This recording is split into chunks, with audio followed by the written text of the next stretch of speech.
প্রিয় ছাত্রছাত্রীবৃন্দ, তোমাদের সবাইকে শুভেচ্ছা। আমাদের গতদিনে যে উদ্দীপকটি ছিল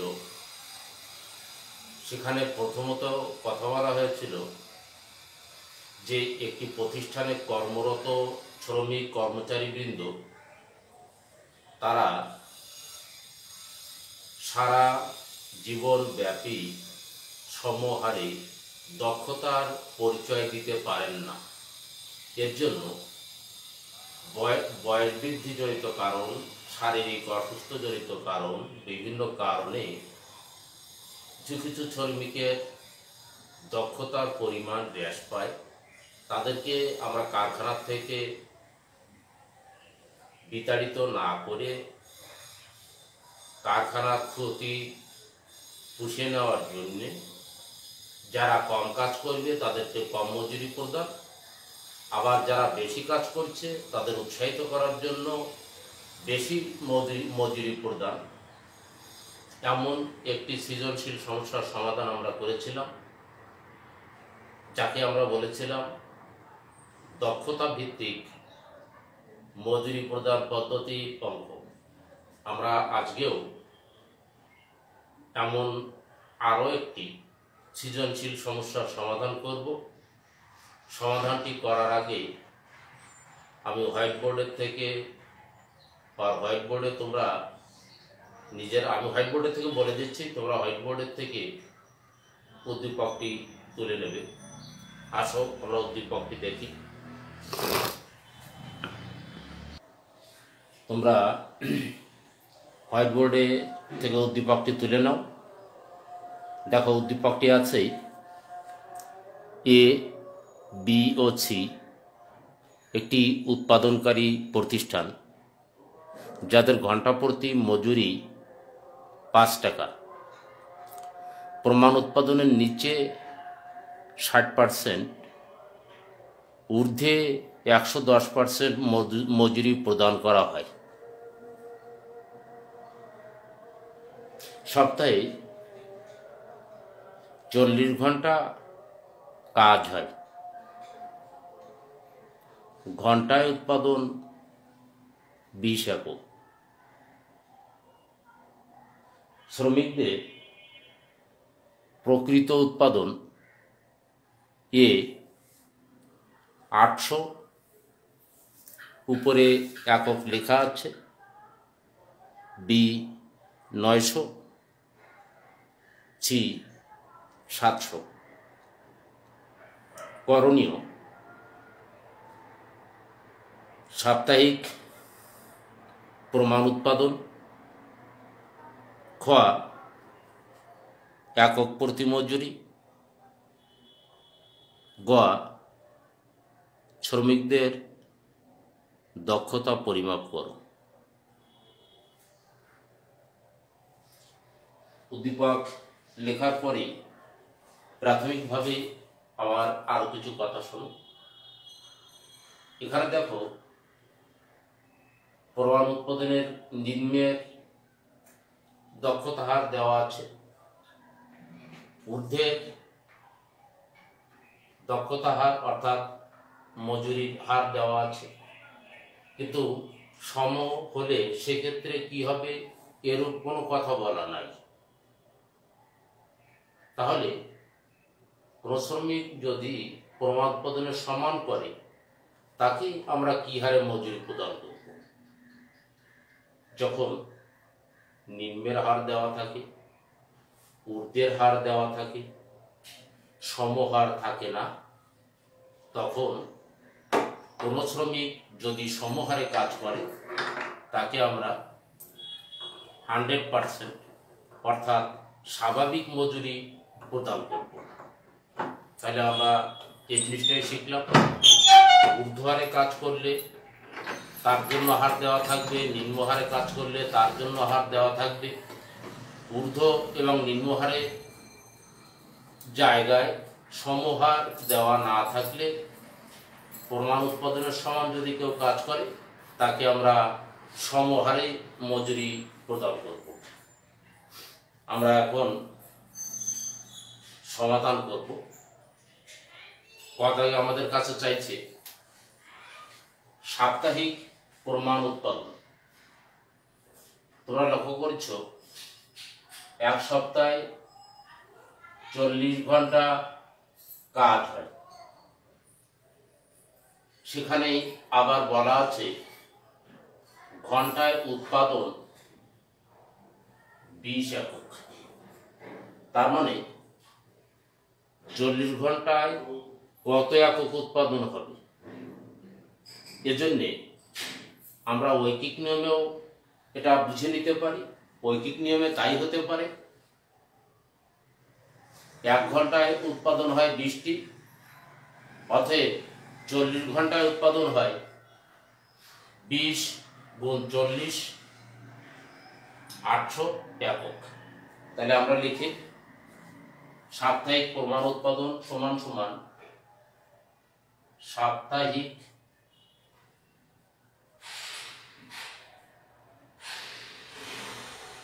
শ্রম ঘন্টা গুণ ঘন্টা প্রতি উৎপাদন, ঘন্টা প্রতি উৎপাদন সমান সমান সাপ্তাহিক শ্রম ঘন্টা এখানে আছে 40, ঘন্টা প্রতি উৎপাদন আছে 20 একক, সমান সমান 800 একক।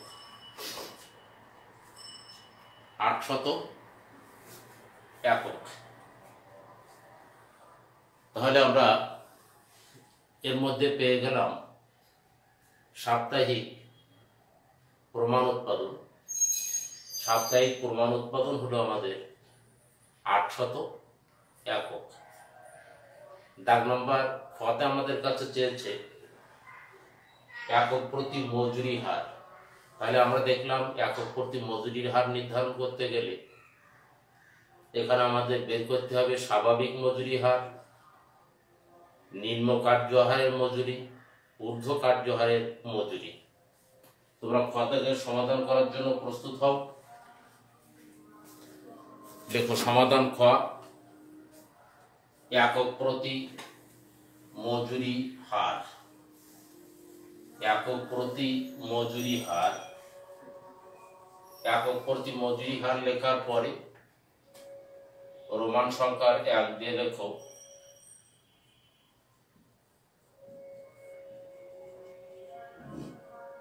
স্বাভাবিক মজুরি সমান সমান ঘন্টা প্রতি মজুরি ভাগ ঘন্টা প্রতি উৎপাদন। আমি ডান পার্শ্ব সমান সমান চিহ্ন দিয়ে দিচ্ছি। তোমরা দেখো এখানে ঘন্টা প্রতি, যাদের ঘন্টা প্রতি মজুরি 5 টাকা, অর্থাৎ এখানে দেখলাম আমরা ঘন্টা প্রতি মজুরি 5, ঘন্টা প্রতি উৎপাদন 20 একক। 5 টাকা কি যদি আমরা 20 দ্বারা ভাগ করে দিই তাহলে দেখো আমরা টাকা পেয়ে যাব 0.25 টাকা। 0.25 টাকা, অর্থাৎ 0.25 টাকা স্বাভাবিক মজুরি। তোমরা রোমান সংখ্যা 2 দাও, দিয়ে রেখো নিম্ন হারের মজুরি সমান সমান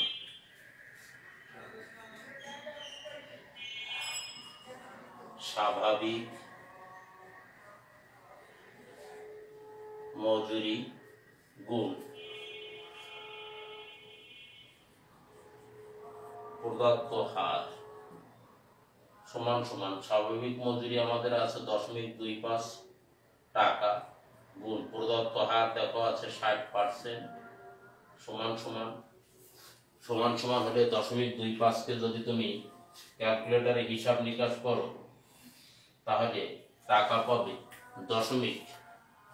0.15 টাকা।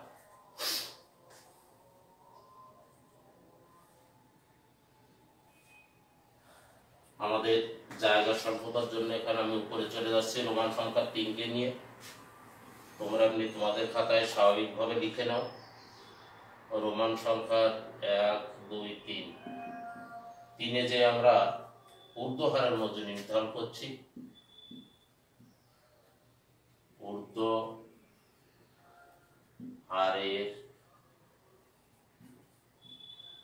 মজুরি সমান সমান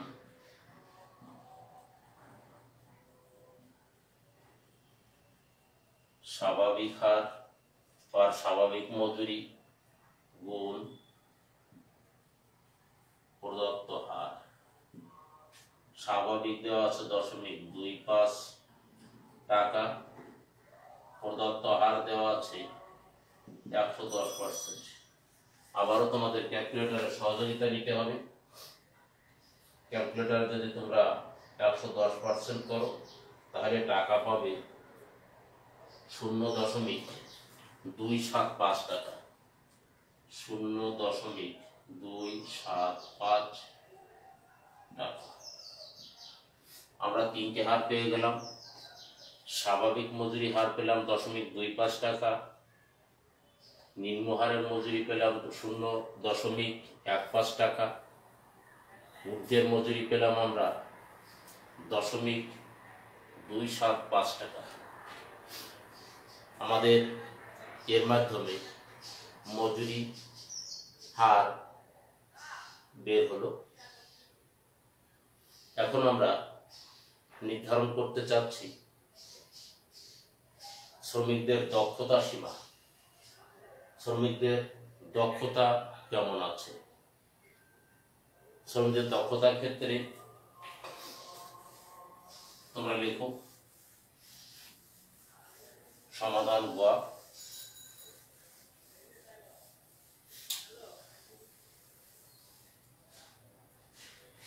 সমাধান গ শ্রমিকদের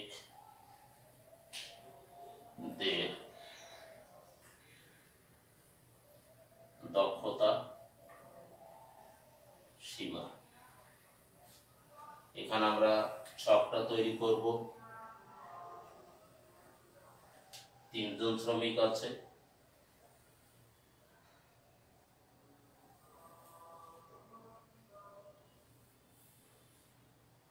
প্রথমেই দাও ক্রমিক,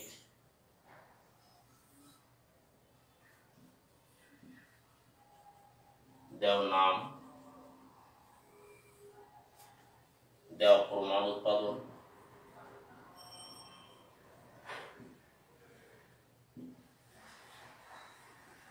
একক,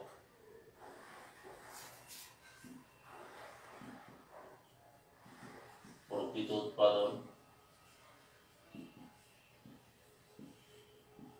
একক,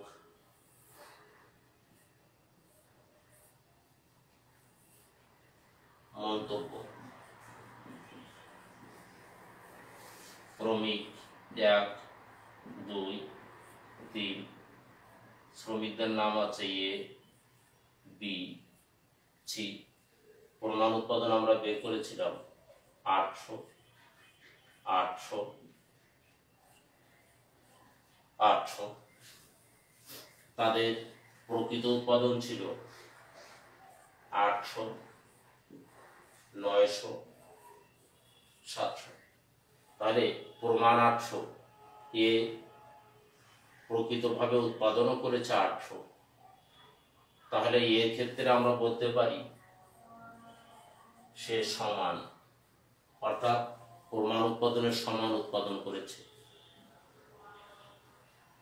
বি 800 উৎপাদন করার কথা ছিল, সে 900 উৎপাদন করেছে ঊর্ধ্বে, অর্থাৎ তার স্বাভাবিক উৎপাদনের থেকে সে বেশি উৎপাদন করেছে। 800 উৎপাদন করার কথা ছিল, সে 700 উৎপাদন করেছে, অর্থাৎ নিচে।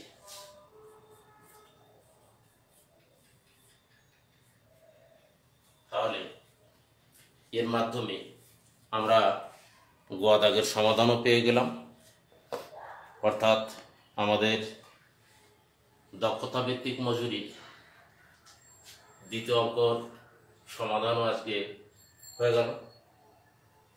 আমি ধরে নিচ্ছি তোমরা সবাই অঙ্কটি খুব সহজভাবে বুঝতে পেরেছ এবং তোমাদের কাছে আমি গতদিন যে কথাটা বলেছিলাম যে এই অধ্যায়টি খুবই মজার অধ্যায়, খুব সহজে এবং কম সময়ে পরীক্ষার হলে এর সমাধান করা যায়, খুব বেশি ঝামেলাযুক্ত অঙ্ক এটি নয়। আজকের উদ্দীপকটি করার পরেই দেখো এটা তোমাদের কাছে যথেষ্ট বাস্তবভিত্তিক প্রমাণিত হচ্ছে। তোমরা বাসায় আরও দিয়ে একটি অঙ্ক করো, যার কাছে যে বই আছে সে বই থেকে অনুশীলন করো, দেখবে আরও অনেকটাই সহজ হয়ে যাবে। আগামী দিন আমরা নতুন অধ্যায় শুরু করব, এমন আশায় আগামী দিনের ক্লাসে আমরা সবাই উপস্থিত থাকবো, ক্লাসটিকে অনুসরণ করব। যেহেতু নতুন ক্লাসে অ্যাবসেন্ট থাকলে, অনুপস্থিত থাকলে পরবর্তীতে বোঝা যথেষ্ট কঠিন হয়ে যায়। তো আমরা আগামী ক্লাসের আশায় আজকে এখানেই শেষ করছি। সবাই ভালো থাকো।